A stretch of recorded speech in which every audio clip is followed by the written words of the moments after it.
फियोर्ड्स में रहने वाले इन खाना बदोशों ने अपनी ज़िंदगी नाव और जहाज़ों से आबाद की थी। यूरोप के हर समुद्री रास्ते पर वाइकिंग अपना कब्ज़ा जमा चुके थे। 793 के लिंडसफर्न से नॉर्थ अमेरिका के न्यू फाउंडलैंड तक हर तरफ अब बस वाइकिंग्स ही वाइकिंग्स चल रहा था। लेकिन एक चीज़ थी जो इन तवील सालों में भी पूरी नहीं हो पाई थी, और वो चीज़ थी यूनिटी। वाइकिंग्स के दौर में बहुत से राजा आए, लेकिन उनमें से कोई भी इन्हें साथ नहीं जोड़ पाया। लेकिन इतिहास के उन पन्नों में एक नाम ऐसा भी था जिसने कम अरसे के लिए ही सही वाइकिंग्स को एक कर दिखाया था, और ये नाम था हेराल्ड हार्ड्राडा का।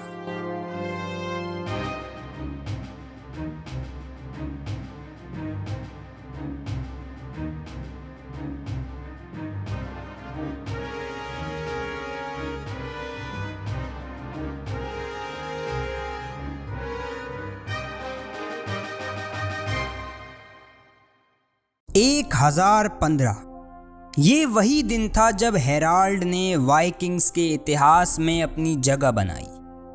हेराल्ड की माँ का नाम एस्टा और बाप का नाम साइगर्ड सायर था, इसलिए हेराल्ड को हेराल्ड साइगर्डसन भी कहा जाता है।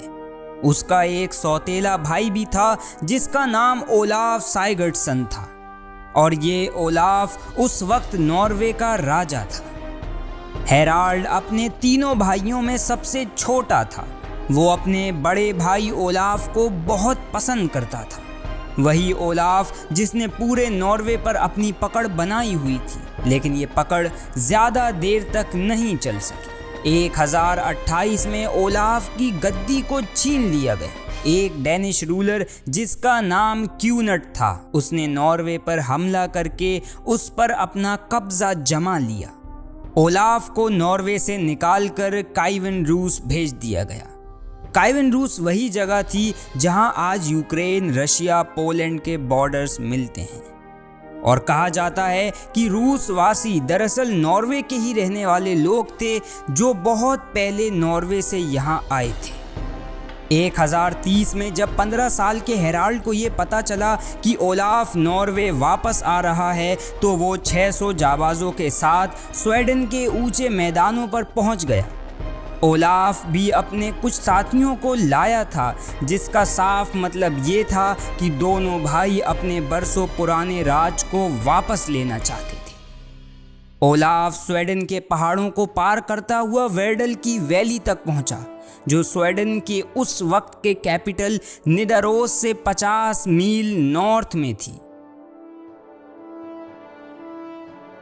वहां से ओलाफ की फौज स्टिकलस्टेड के फार्म तक पहुंची और तकरीबन 14,000 नए फौजियों से मिली, जो उन्हीं के साथ ही बताए जाते हैं। ओलाफ के कमांडरों में हैरिक, थॉरिर और काल्फ थे, जो पहले ओलाफ के मिलिट्री कमांडर रह चुके थे। लड़ाई शुरू हो चुकी थी, लेकिन किसी को नहीं पता चल सका कि इस लड़ाई में कौन जीता। कुछ लोग कहते हैं कि जीत ओलाफ की हुई थी, वहीं दूसरी तरफ कुछ लोगों का ये मानना है कि क्यूनट द ग्रेट लड़ाई जीत गया था। बहरहाल ज़्यादातर लोगों का मानना है कि जीत डेनिश आर्मी की ही हुई थी, जिसकी वजह ये थी कि ओलाफ को उसके कमांडर थॉरिर ने भाले से मार दिया था। लड़ाई हारने के बाद ओलाफ की लाश को छुपते छुपाते दफनाने के लिए ले जाया गया, और हेराल्ड भी छुपते हुए ईस्टर्न नॉर्वे से निकल गया था।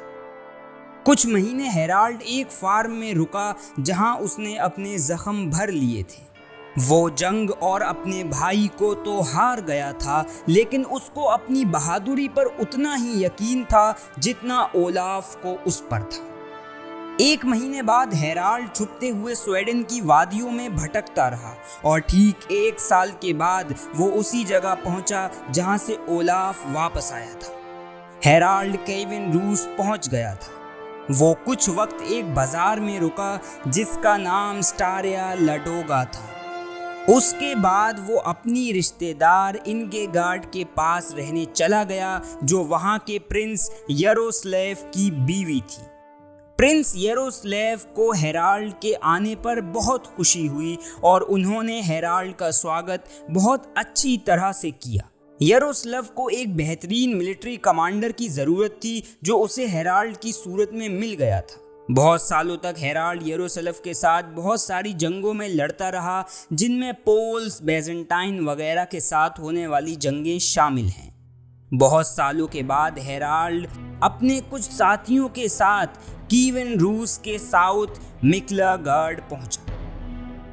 1033 से 1034 के बीच हेराल्ड अपने साथियों के साथ ईस्टर्न रोमन एम्पायर के कैपिटल कॉन्स्टेंटिनोपल पहुंचा। नॉर्समैन कॉन्स्टेंटिनोपल को मिकलागार्ड के नाम से जानते थे, जिसका मतलब होता लंबी और ताकतवर दीवारों का शहर। हेराल्ड अपने साथियों के साथ एम्परर के पर्सनल बॉडीगार्ड में शामिल हो गया, जिन्हें वेरेंगियन गार्ड कहा जाता था। ये एम्परर के ख़ास सिपाही होते जो नदर्न यूरोप, स्कैंडिनेविया और ब्रिटेन से बुलाए जाते थे। हेराल्ड ने मेडिटेरेनियन से टाइग्रस और यूफ्रेटिस तक अपना नाम बना लिया था। हेराल्ड और वेरेंगियन गार्ड ने जेरूसलम तक का सफ़र कर लिया था और ये सब देखकर वहाँ का एम्परर बहुत खुश था। सिलिसी में मिली एक छोटी सी हार के बावजूद वेरेंगियन गार्ड का लीडर हेराल्ड अपने साथियों के साथ कॉन्स्टेंटिनोपल वापस आ गया।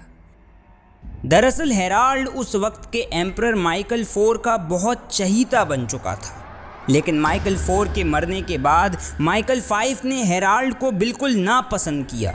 उसने हेराल्ड को जेल में डाल दिया था, लेकिन वो उस जेल से भाग निकला और एक शिप से नॉर्थ वापस आ गया था। हेराल्ड कीवन रूस पहुंचा। वहाँ वो यरूशलेम से वापस जा मिला। वो अब बहुत अमीर हो चुका था। उसने यरूशलेम की बेटी एलिजाबेथ से शादी कर ली। पहले जब हेराल्ड ने एलिजाबेथ का हाथ मांगा था तब वो सिर्फ 14 साल की थी और उसने इनकार कर दिया था, लेकिन बाद में जब हेराल्ड कॉन्स्टेंटिनोपल से अमीर बनकर लौटा तो उसने हेराल्ड से शादी करने पर रजामंदी जाहिर कर दी। हेराल्ड की दोस्ती अब फ्रांस के राजा हेनरी I और हंगरी के राजा एंड्रयू से हो गई थी। अभी हेराल्ड कीवन रूस में पहुंचा ही था कि यरूशलेम ने कॉन्स्टेंटिनोपल पर समंदरी हमला कर दिया। हेराल्ड ने यरूशलेम को कॉन्स्टेंटिनोपल की मिलिट्री की पूरी जानकारी दी, जिसकी वजह से वो एक बड़ी फौज के साथ उन पर हमला करने जा रहा था। यरूशलेम बस जीतने ही वाला था, लेकिन एक समंदरी तूफान ने उनकी पूरी फौज को तितर बितर कर दिया। वो कुछ समुद्री जहाज के साथ कीवन रूस वापस लौट आया था और इस तरह उन्हीं का तीर उन्हीं पर जा लगा था। 1045 में हेराल्ड स्वीडन पहुंचा। उसके पीछे राज तख्त पर उसका भतीजा मैग्नस बैठा हुआ था। मैग्नस खुद को डेनमार्क का रूलर भी बता रहा था, जो वो डेनिश राजा स्वेन को हरा कर बना था। हेराल्ड स्वेन के साथ स्वीडन में मिला। उनके साथ स्वीडन का राजा एनान जैकोब भी था। उन तीनों ने मैग्नस को मिलकर हराने का सोचा। इस प्लान का पहला हिस्सा ये था कि डैनिश कोस्ट पर हमला किया जाए, जिससे मैग्नस के कब्जे में जो ज़मीनें हैं वो कमज़ोर हो जाएं। हेराल्ड का सोचा हुआ ये हमला पूरी तरह कामयाब हुआ और मुल्क से बाहर गया हुआ मैग्नस ये समझ गया था कि हेराल्ड की नज़र नॉर्वे पर है। हेराल्ड को अपना खोया हुआ राज चाहिए था, फिर चाहे वो राज उसे जंग के बाद मिले या किसी समझौते के बाद। मैग्नस ने जंग करने की बजाय समझौता करने का सोचा। जहां हेराल्ड बहुत ही ज़्यादा अमीर था, वहीं मैग्नस के पास एक सिक्का भी नहीं था। बाद में ये तय पाया कि हेराल्ड और मैग्नस दोनों ही नॉर्वे पर राज करेंगे और बदले में हेराल्ड मैग्नस को अपनी आधी दौलत दे देगा। हेराल्ड और मैग्नस दोनों ही ने अपना अपना फ़र्ज़ बखूबी निभाया, लेकिन कुछ अरसे के बाद ही मैग्नस की मौत हो गई। मरने से पहले मैग्नस ने हेराल्ड को पूरे नॉर्वे और डेनमार्क का राजा बना दिया था और इस तरह हेराल्ड को 18 साल के बाद अपना खोया हुआ राज वापस मिल गया था। 1067 का दौर चल रहा था। ये दौर ब्रिटिश हिस्ट्री का वो दौर था जब ब्रिटिश हिस्ट्री की शुरुआत होती है। ब्रिटिश एम्पायर, जिसे सब एंग्लो सैक्सन एम्पायर के नाम से जानते थे, अब 4 दावेदारों के हाथ में था।